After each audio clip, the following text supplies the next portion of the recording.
Yeah, but what I think is the biggest skill or thing you can do to be successful with YouTube is just patience as well.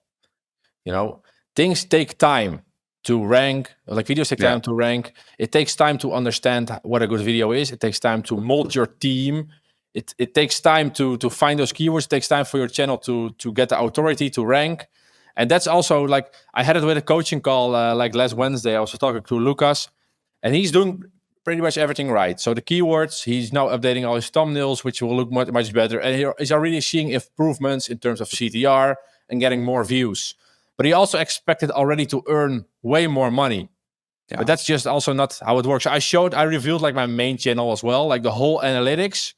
And my main channel started to compound after like 3 to 4 months because then also the skippable ads went up because my channel looked more, I think, more healthy in the eyes of YouTube because I have more search volume. So they allow better advertisements on my channel because I prove myself.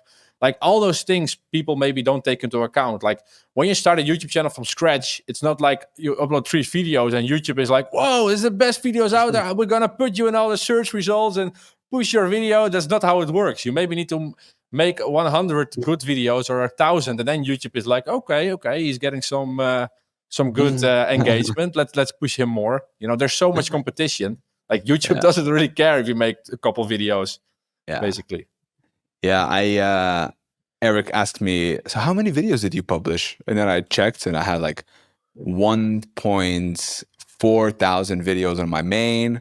I had 2.2 thousand on my second. We have about 270 on YBA. So that's like 4,000 across like 3 channels, you know? But that's crazy. Search. All an asset.